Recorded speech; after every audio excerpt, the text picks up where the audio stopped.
crazy. And it was like, literally,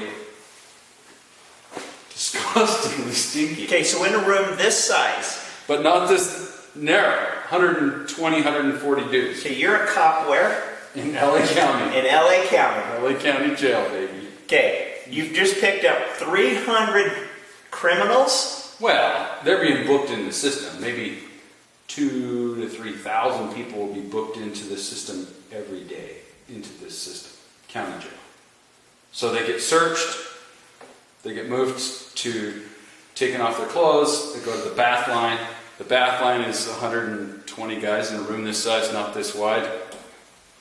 And in the summer, okay, so stink. you pick them up off the street.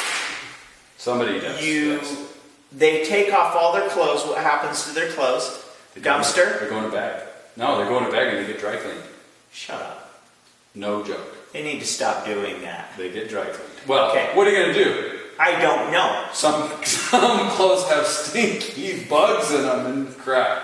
Okay. I mean, then they're front to back. Mm-hmm. Okay. Heel to toe. Heel to toe. Nuts to butts. Nuts to butts. Okay. Then what? So you give them this, you throw a bunch of soap to them, and they go in the gas chamber. I mean, the showers. They go in the showers. Hey, I'm serious. And they're in there. Some of the dudes, we want them to stay in there for a long time, and I'm not kidding.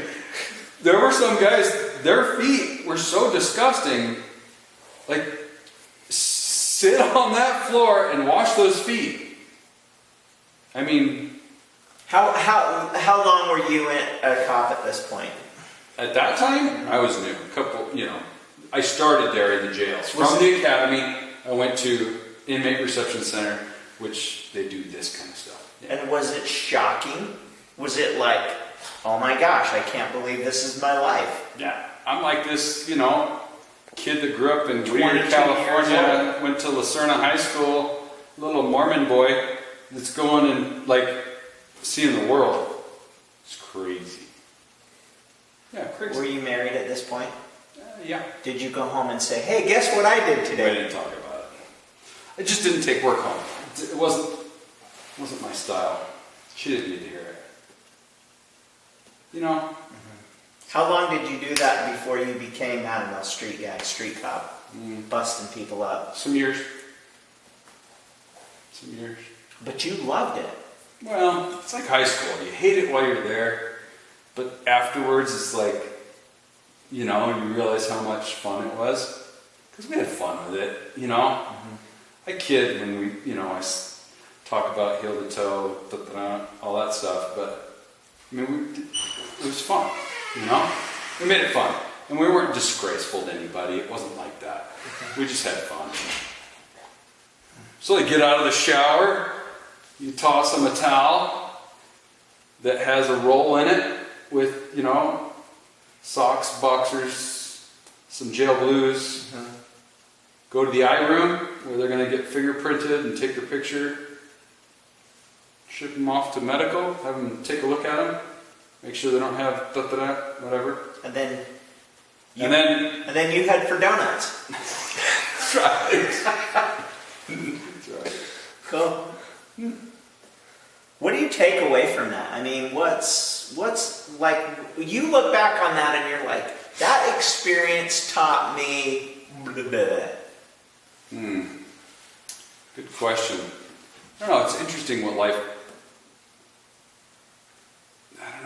changes, Like I thought I'd be a cop forever.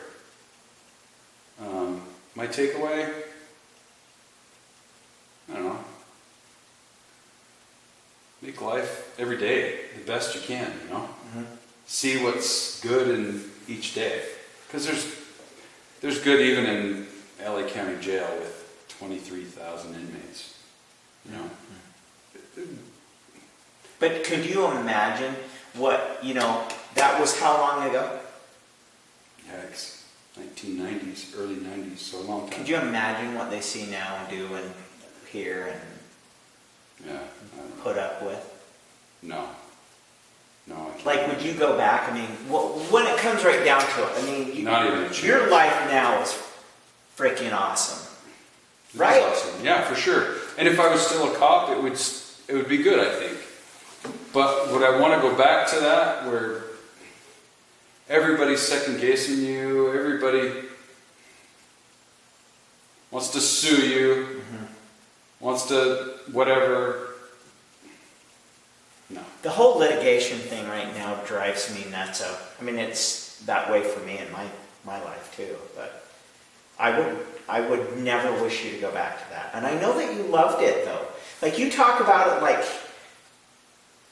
like hero days, right? It was so much fun. I'm not kidding. And then going to the streets, forget about it. More So donuts. much fun.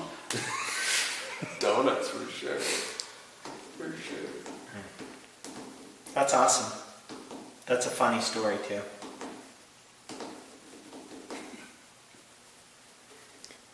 So we need you to introduce yourself. Introduce the show. So I want you to say, my name is Evan LeFevre, and welcome to What's Your Deal? And or welcome back to What's Your Deal? Right? They assumed sale, right? They're already coming back, right? And introduce Chris, introduce who he is, introduce what you're talking, Yeah. that. Hey, my little homies. My name is Evan LeFevre. Welcome back to What's Your Deal?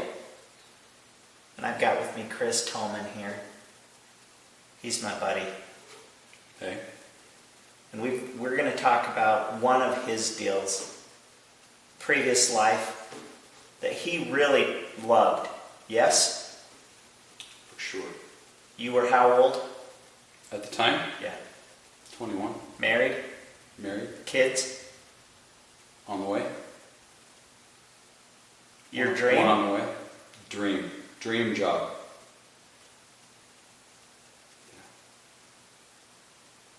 Well, we're going to find out what his deal is. Why was it your dream job?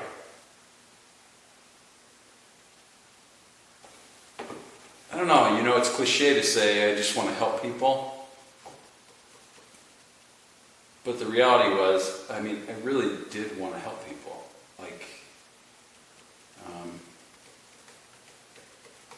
And I enjoyed the idea of not doing the same thing every day. It was exciting. It was exciting. Like one minute, you're just driving around, getting a donut, and the next minute, you're in pursuit of a robbery suspect, stolen car, some guy running with a gun away from you, or in the jail. Everything's just fine and hunky-dory, and all of a sudden some guy just decides to go off and he wants to fight. Do you remember what your car was? Oh, yeah. What was your cruiser? Well, my favorite was the Chevy Caprice Classic. Caprice Classic. Or That was my Bills. favorite because it had speed and it had good brakes.